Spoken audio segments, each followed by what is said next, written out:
नियति का खेल कहें या फिर कहें आप किस्मत का खेल। 13 साल पुरानी बात है।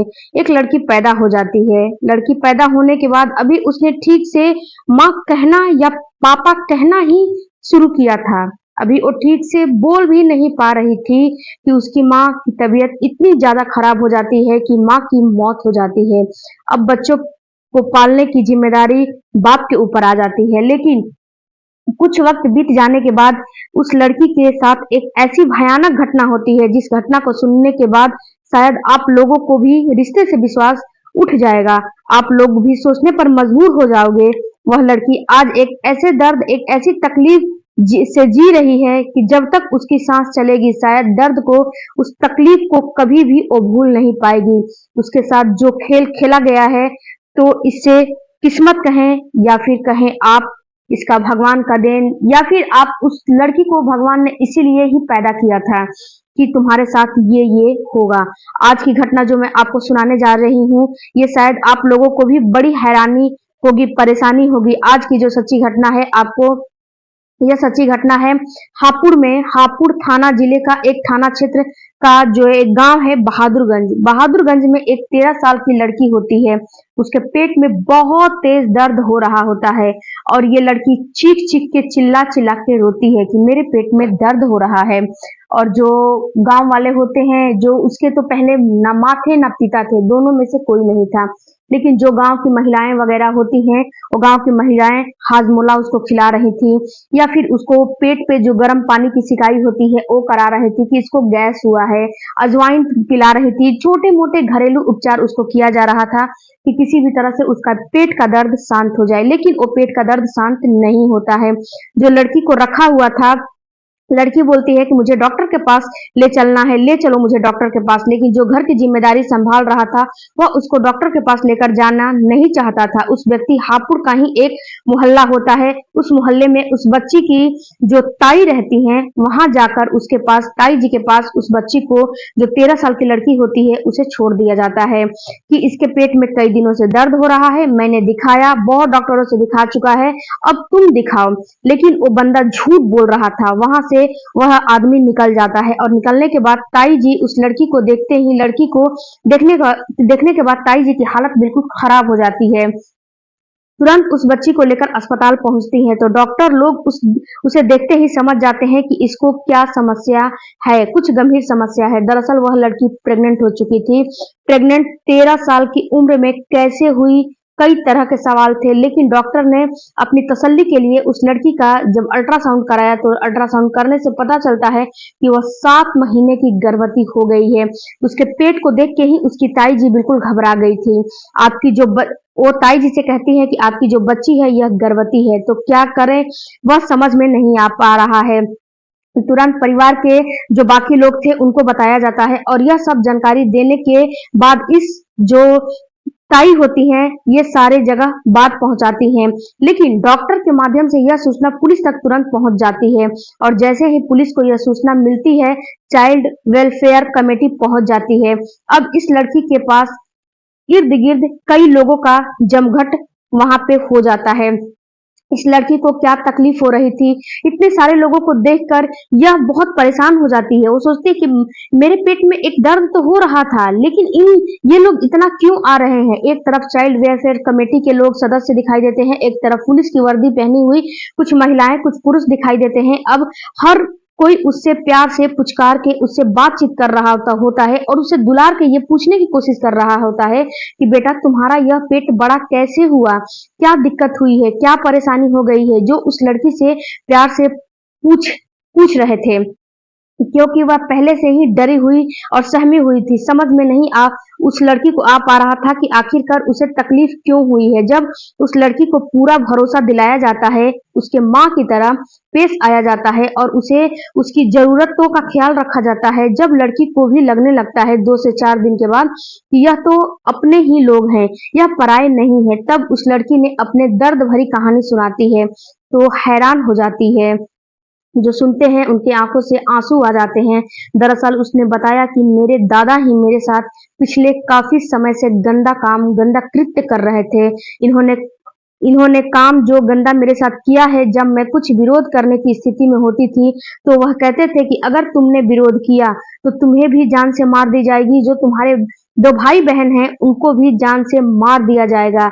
जैसे ही तीनों बच्चों की जिंदगी का सवाल था, उस लड़की ने अपनी जो अपमान की घूंट होती है और जो दर्द होता है, उस तकलीफ को किसी से नहीं कही और उस दर्द के सहारे वो जीना शुरू कर दिया और अपने भाई बहनों के लिए वह उसी दर्द में अपने आप को ढकेल दिया। लेकिन वह नहीं जानती थी कि वह गर्भवती हो जाएगी। जैसे गर्भवती होती है, बात पता चलता है, मामला पुलिस तक जाता है, पुलिस से मामला सीडब्ल्यू के बाद हाई कोर्ट तक पहुंच जाती है। हाई कोर्ट में ये सारी चीजें होती है और यह कहा जाता है कि एक लड़की है, उसका जो गर्भपात करने की आप अनुमति प्रदान कर दी जाए।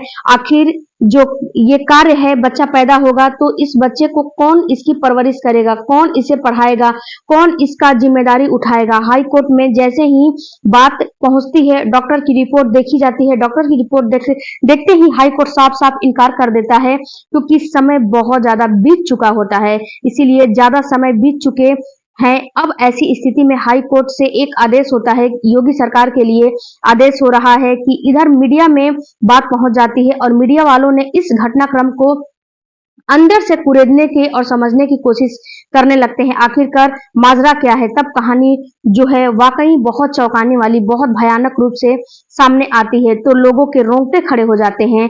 हापुड़ में एक थाना क्षेत्र के अंतर्गत एक छोटा सा परिवार रहता है। वहां पर एक महिला ने एक बेटी को जन्म दिया था। बेटी को जन्म देने के बाद वह महिला तो उसकी कुछ ही दिनों के बाद मौत हो जाती है। जब बेटी को जन्म देती है, बेटी की परवरिश करती है, बीमारी की वजह से उसकी मां मर जाती है। उनको पालने की जिम्मेदारी अभी वो ठीक से चल नहीं पा रही थी, माँ भी नहीं बोल पा रही थी। जैसे तैसे बच्चे की जिम्मेदारी बाप के ऊपर आ जाती है, बाप उसकी परवरिश करता है। लेकिन साल 2022 जब आता है तो उसका जो बाप होता है उसकी तबीयत खराब, बहुत ज्यादा खराब हो जाती है और पता ही नहीं कैसे उसके प्राण निकल जाते हैं और तीनों जो बच्चे होते हैं बिन माँ बाप के हो जाते हैं। समाज में इस बात को लेकर कई तरह के सवाल थे। परिवार के ज्यादातर लोगों ने हाथ खड़े कर दिए थे, लेकिन बहादुरगंज थाना क्षेत्र का एक गांव के रहने वाले रिश्ते में लड़की के दादा लगते हैं, लेकिन जो इस लड़की थी इसके पिता के वो फूफा लगते थे। वह एक दिन घर आते हैं कि अगर किसी को कोई एतराज ना हो तो क्या इन तीनों बच्चों को मैं अपने साथ लेकर जा सकता हूँ, क्या मैं इनकी परवरिश कर सकता हूँ। जैसे यह बात सुनी, परिवार के लोग सुनते हैं, सब के सब खुश हो जाते हैं, क्योंकि बिन माँ बाप के बच्चे कोई रखना नहीं चाहता है और सब खुश होकर बोलते हैं कि हाँ आप ले जाओ। क्योंकि दादी और दादा तो दोनों उन तीनों बच्चों के सारे उनके वक्त कट जाते थे उन तीनों बच्चों के साथ, और दादा जो है उन तीनों बच्चों को लेकर चले जाते हैं। लेकिन कुछ वक्त ही बीता था कि दादी की भी मौत हो जाती है तबीयत खराब होने की वजह से। अब दादी की मौत हो जाती है, ऐसी स्थिति में दादा बिल्कुल अकेले पड़ जाते हैं। दादा ने एक दिन उस लड़की के साथ कुछ ऐसा गंदी हरकत की, जब उस लड़की ने इस बात का विरोध करने की कोशिश की तो जब उनको रोकने की कोशिश की तो दादा ने कहा कि तुम्हें जान से मार दी जाएगी और तुम्हारे जो भाई बहन हैं इनको भी जान से मार दिया जाएगा अगर तुमने यह बात किसी को बताई या फिर बताने की कोशिश की तो। ये जो लड़की थी वह उसके पापा भी नहीं थे, माँ भी नहीं थी, घर में कोई भी महिला नहीं थी। जितना भी हो सके उस लड़की के साथ ये दादा जो है रेप करना शुरू कर दिया था। धीरे धीरे करके वक्त 8 महीने का गुजर जाता है और 8 महीने तक उस लड़की के साथ रोज जैसे ही बलात्कार होता था और वह इस बात का विरोध भी नहीं कर पा रही थी। सोच लीजिए कि 13 साल की बच्ची की क्या उम्र होती है। उसे अपनी ताई जी के पास छोड़ दिया जाता है जब उसके पेट में दर्द हो जाता है। खुद उसके दादाजी ही छोड़कर आए थे। तब ताई जी के माध्यम से डॉक्टर के पास पहुंचती है, अदालत तक पहुंचती है और अदालत में जब योगी सरकार को इस मामले में आदेश दिया जाता है कि इस लड़की की अब से जो भी जिम्मेदारी होगी बच्चा पैदा होने तक सरकार ही उठाएगी। अब सरकार ने जब यह बात सुनी तो उसके बाद फिर मेरठ के डीएम को आदेश कर दिया जाता है, इस बच्चे की बेहतरीन से बेहतरीन इसकी चिकित्सा सुविधा होनी चाहिए, किसी भी तरह की कोई दिक्कत नहीं होनी चाहिए और जब तक इसे जो इस वक्त जो पैदा होने वाला है बच्चा वो पैदा नहीं हो जाता है तब तक इसकी देख रेख तुम ही लोग करोगे। आखिर वो दिन आ जाता है 17 सितंबर 2024 को। एक बच्ची को वह लड़की जन्म देती है। जैसे बच्चे को जन्म देती है, यह मामला लगातार सुर्खियों में बना हुआ है कि रेप किया था उसके दादा ने। उसके पेट में जो दादा की बच्ची पल रही थी वह अब दुनिया में आ गई है, लेकिन इसका होगा क्या, ये क्या करेगी, अब यह सवाल था। लेकिन चाइल्ड वेलफेयर कमेटी इस मामले में सक्रिय थी और चाइल्ड वेलफेयर कमेटी के माध्यम से इस बच्ची को सारा कारा एक संस्था होती है, सारा और कारा संस्था के बारे में बात करें तो वह ऐसे ही बच्चों को अडॉप्ट कर लेती है। ऐसे माँ बाप जिनको बच्चे नहीं होते हैं और बच्चे को रखने की ख्वाहिश जाहिर करते हैं, तो वह जो सारा और कारा जो वेबसाइट है वहां पर जाकर आवेदन कर देते हैं और आवेदन में लकी ड्रॉ के माध्यम से शायद उनको बच्चा मिल जाता है और वह परवरिश करने लगते हैं। जिस नंबर के बच्चे उनको चाहिए था उनके पास बच्चा पहुंच जाता है और पालते हैं। फिलहाल वह बच्ची जो उसके सर से सबका साया उठ चुका है। अगर अब उस बच्ची का क्या होगा जिसके पेट में बच्चा पल रहा था, 13 साल की है, अब उसकी परवरिश कौन करेगा। क्यों दादा को जुलाई के महीने में ही गिरफ्तार कर लिया गया है। गिरफ्तार करने के बाद जेल भेज दिया गया है। पुलिस की कोशिश है कि जब तक जिंदा रहेगा सलाखों के पीछे रहेगा और बड़ी कड़ी से कड़ी उसको सजा जो है दिलाने की कोशिश की जा रही है। लेकिन इस बच्ची की परवरिश, बाकी बच्चों की परवरिश अब कौन करेगा। शायद जो दर्द जो 8-9 महीने में इसने झेला है, अब उस दर्द को कभी भूल नहीं पाएगी। जब तक जिंदा रहेगी तब तक वह या तो नियति को कोसती रहेगी या फिर अपने नसीब को कोसती रहेगी। उसका जो नसीब है ऐसा था कि तुम्हें धरती पे जाना है और तुम्हारे साथ ऐसा होता चला जाएगा।